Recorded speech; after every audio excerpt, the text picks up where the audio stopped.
Dernier, crise des Gilets jaunes, volet 1, et à peu près 8-10 milliards, crise des Gilets jaunes, volet 2, conférence de presse du président de la République. Donc nous avons effectivement débattu d'un document qui est périmé. Et surtout d'un document qui fait un certain nombre d'hypothèses, notamment au regard de la croissance mondiale. C'est quand même gênant que ce soit périmé. Oui, c'est gênant, mais c'est le calendrier du président de la République qui le veut. Et le calendrier de Bruxelles. Et le calendrier de Bruxelles, puisque c'était 30 avril la date limite, et le président s'est exprimé quelques jours avant.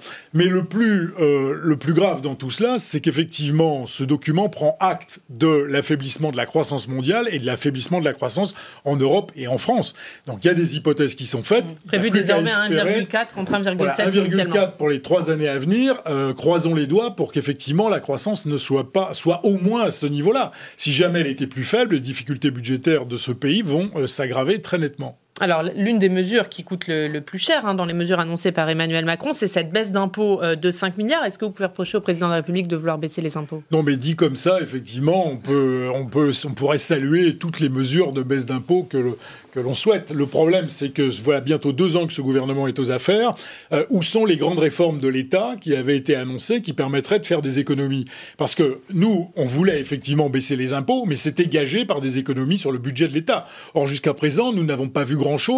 L'État a limité la hausse des dépenses du budget de l'État, mais il n'a pas fait grand-chose de plus. Et donc, d'un côté, on va baisser effectivement les recettes de l'État parce qu'il y a eu cette crise du pouvoir d'achat des Gilets jaunes, mais de l'autre côté, si on ne fait pas d'économie sur les dépenses, on va, au bout du compte, aggraver le déficit et la dette. Comment il va faire, Emmanuel Macron, pour tenir tous les objectifs, la baisse du déficit, l'augmentation des impôts ? Est-ce que c'est tenable ? Mais posez-lui la question, et moi je vous réponds. Est-ce que c'est crédible ? Écoutez, ce document prend déjà acte d'une dégradation des prévisions du gouvernement.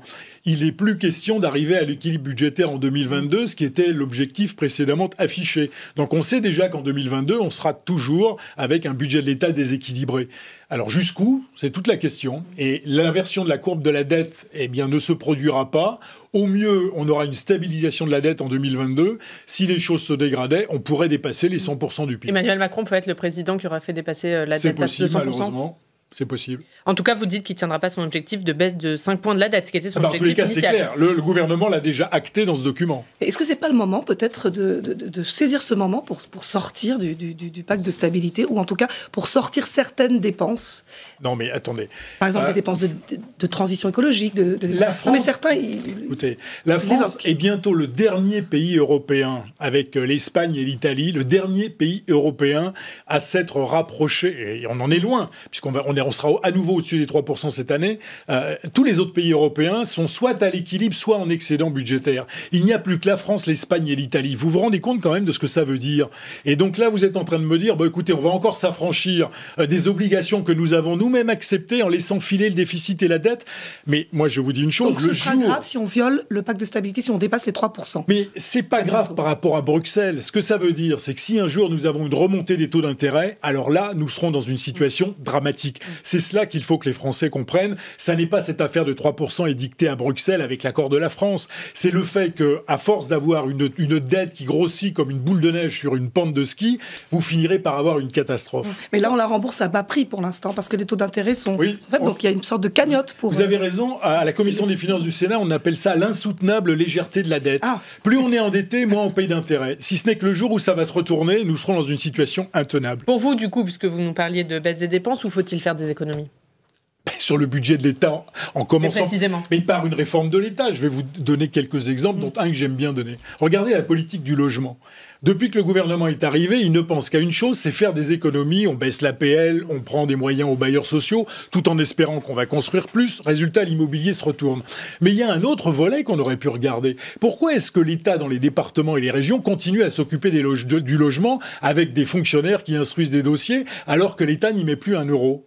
Décentralisons cette politique. Je vous garantis qu'au bout du compte, on va faire des économies. Bien, vous prenez la politique du logement, vous pouvez en prendre d'autres. Et ça, l'État, ce travail-là, il ne l'a pas fait. Donc, il tape sur les collectivités territoriales, c'est très bien, c'est facile. Il tape sur les bailleurs sociaux, c'est facile. Il étrangle les Français jusqu'à la crise des Gilets jaunes. Et il ne fait pas le propre travail qu'il devrait faire sur ses propres services dans le territoire. Il demande aussi des efforts aux entreprises, notamment un rabot de leur niche fiscale. C'est une bonne idée ? Écoutez, voilà où on est conduit ce gouvernement après 18 mois. Voilà, c'est effectivement l'aveu de l'échec d'une politique. On a effectivement trop tiré sur la corde, on avait la taxe carbone qu'on a laissé filer, on avait effectivement l'augmentation de la CSG, la désindexation des retraites, la goutte d'eau fait déborder le vase, et c'est repli général dans la panique, et il n'y a plus de ligne directrice. C'est ça qui est grave pour le pays.